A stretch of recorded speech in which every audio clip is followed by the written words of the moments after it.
We often think about strength as, well, something really visible, right? Something you show off. A loud statement, maybe physical power. Hmm. But what if the deepest kind of strength, the most powerful kind, is actually unseen, built quietly inside the mind? That's a really great way to put it, and it perfectly sets up this deep dive we've prepared for you. We've been looking into the story of Kian. It's called Build a Mind So Strong It Scares People. Right. And it gives this fascinating, maybe even counterintuitive look at what real mental toughness is. Exactly. We're not talking about some mythical hero here. This is about a seemingly ordinary kid in a small mountain town. Someone who looked, well, anything but strong. Kind of quiet, right? Often alone, reading, thinking. Yeah, easily missed. People apparently thought he was a bit strange. Whispers about something being wrong.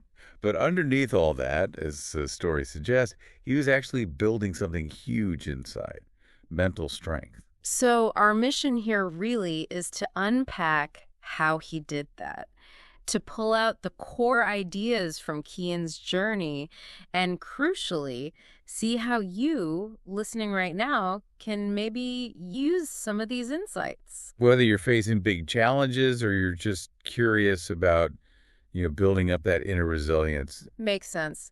Because that feeling Kian had early on, the shyness, your voice just freezing up. You have trembling hands in class, can't get the words out. It's so relatable, isn't it? Many of us have felt that gap between who we want to be and, well, how we actually react under pressure. Absolutely. And Kian's story offers this alternative path. It suggests strength isn't just something you're born with, it's like a muscle. You can build it. Yeah, the story really paints him as this young observer, more comfortable inside his own head, than with loud group stuff. Which naturally led to people misunderstanding him, judging the quietness. Thinking something was wrong. But what's so compelling is what was happening internally. While people saw maybe a withdrawn kid, he was laying foundations, building that inner fortress piece by piece. So outward appearances, they can be really deceptive. Totally. Real power often grows in those hidden internal places. And we see that vulnerability clearly in the classroom scene, knowing the answer, wanting to speak, but just paralyzed by fear. That physical feeling, the shaky hands, the tight throat, it's visceral. Yeah. And then comes that moment of humiliation. Could have crushed him. It could have, but instead it became this catalyst. Mm. And the conversation with his father afterwards about the tree and the wind, that's so foundational. It really is. The idea that storms, pressure, they don't just try to break you, they actually make the roots grow deeper, make you stronger, unbreakable. Such a powerful metaphor. And Keane seemed to, well, really take that to heart. He made that decision, didn't he, to become so strong that even fear itself would back off. It's like a vow. A declaration of intent, yeah. And his first step, so simple, but so deliberate, writing that sentence down. Build a mind so strong it scares people, in his notebook. Exactly. Not just a fleeting thought, it was a commitment. The start of the real work. And the work started small, right? That's what's so interesting. It wasn't some grand gesture. Wow, it was about consistency, incremental steps, doing one thing that scared him every single day. Like raising his hand or reading out loud. Things that seem minor to some, but for him, huge victories. And it's that proactive element that's key. He wasn't just waiting for fear to happen to him. He was seeking out discomfort actively. Like a form of mental training. Precisely. That one small scary thing a day idea. It's actually a really practical takeaway for anyone listening who wants to build resilience. It's about gradual exposure, little by little. And it wasn't just about facing the shyness, was it? He went deeper. Oh, yeah. He dove into books about the mind, confidence, human strength. He was arming himself with knowledge, trying to understand the battlefield inside. And the physical training, too. Running, lifting, but not for show. Right. It was part of that inner fortification, recognizing that mind-body connection. A strong body supports a resilient mind. That holistic view seems crucial. It really is. The discipline in one area reinforces the other. And then comes that big shift. He started to stop caring so much about what others thought. Letting go of needing that approval. Exactly. He detached from that need for external validation. Yeah. And ironically, that's when people started noticing him differently, sensing this quiet power. There's that anecdote, right, with the bully. Yeah, the former bully comes up to him, like, man, what happened to you? You're different. And Kian's reply, so simple. I met the wind. Just perfectly captures it. He weathered the storms and come out stronger. It shows strength isn't always loud. Often it's that quiet, steady presence. Which leads perfectly into this concept of the mirror test. That sounds really intense. It is. Imagine every day looking yourself in the eye and asking, who are you? Wow. And then consciously giving stronger, more affirming answers over time. I am the one who refuses to break. Things like that. It's actively shaping your self-perception. It highlights how important self-awareness is in this whole process. Totally. He wasn't trying to be someone else. He was facing his current self, flaws and all, and then intentionally working on them. Like studying public speaking, even recording his own voice, which is something most people hate doing. Right. But it shows that willingness to confront the uncomfortable parts of yourself. That's where the real building happens. You have to face the stuff you don't like to build real strength. Exactly. And then there's that encounter with the older students, the ones who try to mock him. The old Kian might have just shrunk away. But this Kian, he responds differently. Completely. Calm, measured. He points out that silence can be control, while being loud can actually come from a fear of not being heard. It just deflates their whole attempt to intimidate him. He didn't fight back with aggression. He used insight. And that's a huge takeaway, I think. Real strength isn't about overpowering others. It's about mastering your own internal state, choosing your response, staying calm when things are chaotic. Inner mastery. Yeah. And his routines reinforce this. Treating his mind like a warrior trains. Avoiding gossip, avoiding doubt. Focusing on breath, habits, discipline. Just consistent, intentional work. And people felt it. They started watching him, respecting him, even asking for advice. Not because he demanded it, but because of that presence. And the story says what scared people wasn't aggression. No, it was his quiet focus. His unwavering commitment to his own path. That sense of an inner force that just wouldn't be shaken. That can be unsettling if you haven't cultivated it yourself. Which brings us to solitude. It seems like as he got stronger, he also became a bit more distant. Yeah, the story calls it alone, not lonely, which is such an important distinction. Right. It wasn't that he felt superior or wanted to push people away entirely. Exactly. It's more that when you start seeing the world differently, focusing on deeper things, you naturally move away from more superficial stuff. And sometimes that means spending more time alone. And that kind of solitude, the chosen kind, it can be really fertile ground for growth, can it? Absolutely. It Yeah. gives you space to think, to reflect, to build those inner resources without constant external noise. It's different from loneliness, which feels imposed and negative. Kian's solitude was a choice, a sanctuary. And the story suggests that being willing to stand alone, to be comfortable with your own company, is often necessary for developing true inner power, for living by your own values, not just chasing approval.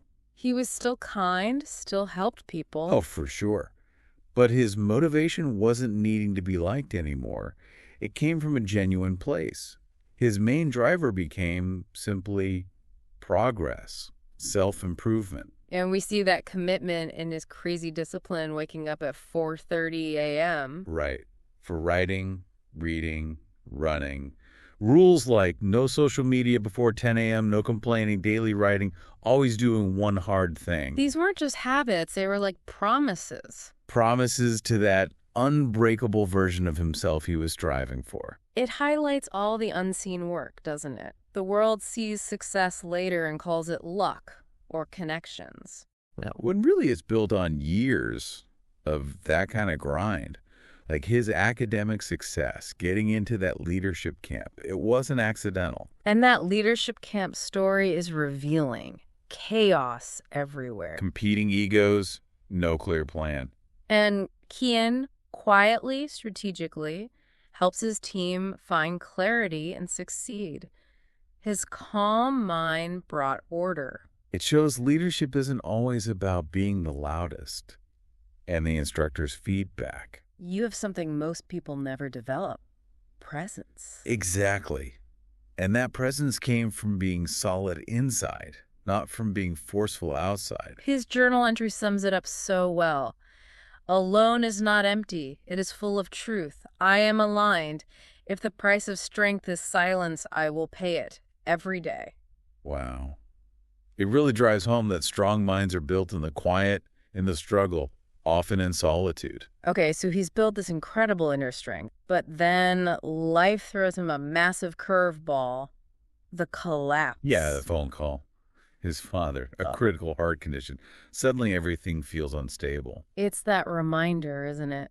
No matter how strong you get, life happens unexpectedly, deeply challenging things. And his reaction, outwardly calm, no breakdown, but inside, turmoil, fear returning. That's so human. Even with all that training, the fear of losing someone you love, it hits hard. And he starts questioning it all. What's the point of this strength if it can't save the people who matter most? That moment outside the hospital, feeling small, powerless, it's raw. But then in that vulnerability, the lessons kick back in. The memory of the tree, his father's words about the wind making it stronger. It resurfaces. And he has this realization, this is the storm, the real test. This is what I was preparing for. It's a perspective shift. It lets him engage differently. Right. It's not about not feeling fear or pain. It's about navigating those feelings without letting them completely take over. Strength isn't emotionlessness. So he grounds himself, cares for his mother, helps the nurses, reads medical books, practical, calm actions. Showing that inner control he'd worked so hard to build. And thankfully, his father starts to recover. Kian gets through the storm unbroken. But the challenges aren't over. Back at school, he's behind. Grades slipped. Deadlines missed. Another hurdle. And again, his response is key. No despair, no excuses. He just draws on that inner reserve. Works harder. Earlier mornings, catching up. Extra work. Silently. No complaints, no asking for sympathy. Just pure resilience. Then comes that academic conference. He gets asked to speak. And he chooses to talk about resilience, leadership, reframing fear and pain. Yes, seeing them not just as bad things, but as mirrors. Gates to growth. Powerful stuff coming from someone who just walked through it. And the audience felt it, right? Delivered with weight. Definitely. And that interaction afterwards with the girl who says, "You scare me a little." And his reply: That's not fear. That's respect for someone who has walked through fire and didn't burn. It shows how his strength is now perceived. Not menacing, but proven, respected. And his journal entry changes slightly after this, doesn't it? Adding something crucial. Yes. The idea of using his strength not just for himself, but as a light for others lost in the dark. That's a beautiful evolution. Yeah. Preventing strength from turning into arrogance, using it to help. Which really sets the stage for his legacy. He becomes this respected young man, not famous, but known for his discipline, his presence. And he keeps up the practices, the early mornings, writing, training. It's ingrained. And that visit back to his old school, seeing the lonely boy on the bench. Such a perfect echo of his own past.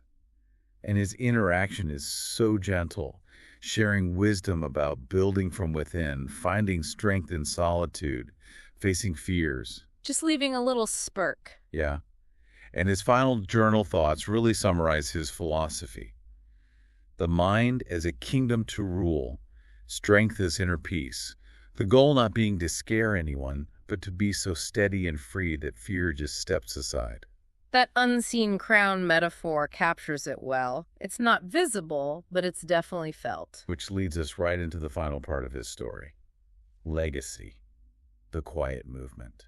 His impact wasn't about fame. It was quieter, more internal, happening in others. He goes back to his town, becomes this sort of gardener, nurturing potential in kids who remind him of himself. The quiet ones, the misunderstood ones. The Inner Fortitude program, small meetings, mental training. But his approach was key. Not lecturing, asking questions, making them think for themselves about their beliefs, their fears, how to challenge themselves. Creating a space where they felt safe, seen, and could actually feel themselves getting stronger. And it grew just by word of mouth. Mm-hmm. Which tells you something real was happening there. He taught them the tools he used, right? Journaling, controlled silence, the weekly brave act. Exactly. The practical stuff. And we see the results, kids overcoming panic attacks, doing better in school because they started believing in themselves. His whole philosophy was about helping them become who they needed when they felt lost, giving them that mirror to see their own power. And his humility is striking. Always giving them the credit for their breakthroughs. His legacy wasn't a statue or a building. It was in how these young people carried themselves differently, their quiet strength. And when Hannah asks him why he does it, his answer's so powerful. Building strong minds to withstand a world that tries to break us, more valuable than gold. Just beautiful. Yeah. And he finds peace in that, knowing that real legacy is how others live differently because you were there.